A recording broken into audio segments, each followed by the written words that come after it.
Hi guys, আজকে আমরা মেসিকে দেখতে যাচ্ছি। আজকে হচ্ছে 13ই ডিসেম্বর, তো সবাই জানোই আশা করি মোটামুটি। তোমরা এখন শুধু লোকটা দেখো, এটা হওয়াটাই স্বাভাবিক, বাট আমি এখন এত মানে এখন 8:30টাও বাজেনি, মানে গেট খোলারও টাইম হয়নি, তাও মানে আমার ম্যাক্সিমাম সবাই মানে চলে এসেছে। ও মাই গড, এত এক্সাইটেড লাগছে, এত মানে পাগল পাগল লাগছে দেখে সবাইকে। গেছি এত লোকজন দেখে, মানে সবাই মনে হচ্ছে একটা ছোটোখাটো আর্জেন্টিনাতে চলে এসেছি। আর এত নম্বর 1-এ তো আমরা যাচ্ছি সব পার্কিং করে। দেখো সরি কোথায়, এটাই তো। এই যে টিকিট পেয়েছি, আমরা ঢুকেও গেছি, হয়ে গেছে, চেকিং হয়ে গেছে, ঢুকলাম। হ্যাঁ ঢুকেই পড়লাম, বেকার আর ওয়েট করতে পারছি না। আমি আসলে রোনাল্ডো ফ্যান, ঠিক আছে, কিন্তু তাও আমি ফুটবলেরকে ভালোবাসি বলে মেসিকে দেখতে এসেছি। আর অনেকেই আসছে, আশা করি দিনটা ভালোই যাবে। হ্যাঁ খুবই ভালো যাবে, মানে এটা তো হচ্ছে মনে হচ্ছে 2025-এর আমার সব থেকে স্পেশাল ডে, সব থেকে ভালো ডে, সব থেকে ভালো ডে। এইটা ভিডিওয়ে যাবে না, কিন্তু এইটা ভিডিওয়ে যাবে না, সব যাবে সিরিয়াসলি। মানে এত খুশি লাগছে, মনে হচ্ছে কতদিন এরকম খুশি পাই। মাঠটা লাগছে, আমরা চলে এসেছি আমি আর মানে এখনো 9টাও বাজেনি, তাও মানে কত লোক চলে এসেছে তোমরা এখন দেখো। ঠিক আছে,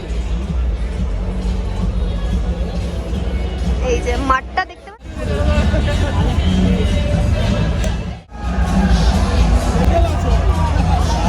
এই যে একটা বলদা আর ওই যে একটা বলদা। এখনো অনুষ্ঠান শুরু হয়নি, আমরা এখনো বসেই আছি, এখনো মানে কিছু শুরু হয়নি। এখন খালি ক্যামেরায় মাঝে মধ্যে দেখানো হচ্ছে, এই টাকা রে অনিস, ক্যামেরায় মাঝে মধ্যে দেখানো হচ্ছে, আর ওটা স্টেডিয়ামে মাঝে মধ্যে মেসি হচ্ছে, আর এই গান চলছে। প্রোগ্রাম এখনো স্টার্ট হয়নি, আর আমরা রোদ্দুর খাচ্ছি বসে।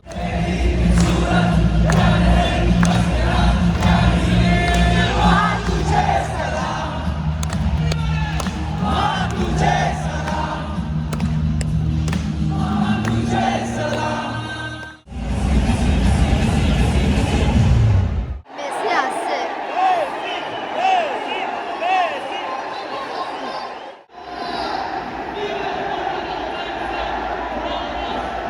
পুরো একটা গাড়ি নিয়ে একদম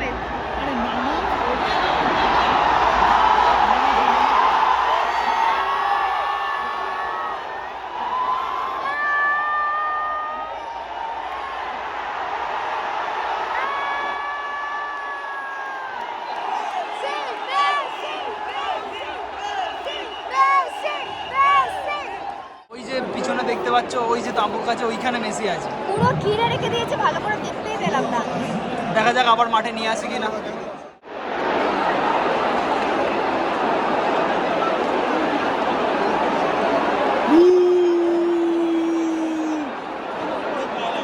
প্রচন্ড বাজে ম্যানেজমেন্ট, না ভালো করে দেখালো না ভালো করে ঘোরালো একবারও, মানে প্রচন্ড বাজে। তখন মাঠে সময় 11:41। মেসি ততক্ষণে স্টেডিয়াম ছেড়ে চলে গেছে। স্টেডিয়ামের ভালোবাসাটা আস্তে আস্তে ঘৃণায় পরিণত হতে শুরু করেছে তখন স্টেডিয়ামে। ম্যানেজমেন্টে এত বিশৃঙ্খলা কী করে আমরাও বুঝতে পারছিলাম না, গোটা স্টেডিয়াম বুঝতে পারছিল না তাদের সঙ্গে আসলে তখন হলোটা কী, কীভাবে রিয়্যাক্ট করবে। তখন সবাই ফিগার আউট করারই চেষ্টা করছে যে এরপরে ব্যবহারটা কীভাবে করবে, এরপর মানুষ করবেটা কি, বাড়ি চলে যাবে না থাকবে। মানুষ ততক্ষণে বুঝতেই পারছিল না। একদম বিচ্ছিরি, সবাই একদম। মেসিকে দেখতে কিন্তু মাঠে এখন ভাঙচুর দেখতে পাচ্ছি, আর কিছুই লাভ হচ্ছে না। মেসিকে কেউ দেখতে পাইনি, আমরা তো উপরে ছিলাম, একটু দেখতে পেয়েছি, নিশ্চয়ই কেউ দেখতে পাইনি। পুরো ঘিরে রেখেছে ওকে, পুরো ঘিরে ছিল আর চলেও গেছে, মানে 10-15 মিনিটের মধ্যে ওইটুকু টাইমে ছিল, তবে চলেও গেছে। মানে প্রচন্ড বাজে ম্যানেজমেন্ট। মাঠে খালি বোতল পড়ছে আর সব ভাঙচুর হচ্ছে। সবাই মাঠের ভিতরে চলে গেছে।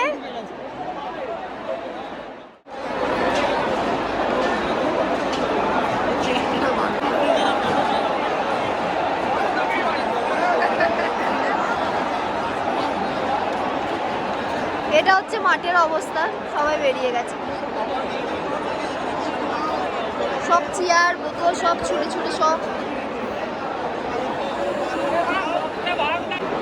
একদিক থেকে ঢুকছে, একদিক থেকে বেরোচ্ছে, সবাই মানে নিচের যারা আছে সবাই বেরিয়ে গেছে। ছেলেটা কর্নার ফ্ল্যাগটা নিয়ে সবাই মাঠে বেরিয়ে গেছে, সমস্ত নিচের দর্শকরা যারা ছিল সবাই বেরিয়ে গেছে।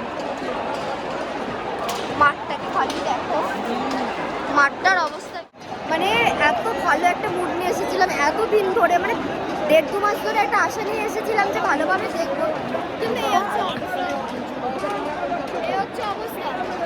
ওটা চেয়ার ভেঙে দিয়েছে ওটা স্টেডিয়ামের, স্বাভাবিক লোকে বিরক্ত হয়ে গেছে, রেগে মেগে পাগলা হয়ে গেছে। মানে প্রচন্ড সবার প্রচন্ড মাথা গরম হয়ে গেছে, যেটা হওয়াটাই খুবই স্বাভাবিক। এই যে আমরা বেরিয়ে যাচ্ছি এখন, কারণ এরপরে নইলে প্রচন্ড ঝামেলা বেরোনো সমস্যা হয়ে যাবে। হ্যাঁ। পুলিশ লাঠিচার্জ চালু করে দিয়েছে নিচে, বেরিয়ে যাওয়াটাই সেফ বলে মনে হচ্ছে, না রিস্ক হয়ে যাবে। এই জন্য বেরিয়ে গেলাম, আর কি পুরো বেকার। দিনটা দুটো কন্ট্রাস্টিংভাবে গেল। দিনটা শুরু করেছিলাম খুব এক্সাইটমেন্টে, সারাদিন মেসিকে দেখবো ভেবে। দিনটা শেষ হলো মন খারাপ করে, খুব দুঃখে। টাকাটা বড় ব্যাপার নয়, এই ফুটবল ফ্যানদের ইমোশান, মেসিকে নিয়ে ভালোবাসা, সেটাই হয়তো আসল ব্যাপার। যাই হোক, সাবস্ক্রাইব করে দিও ভিডিওটা ভালো লাগলে।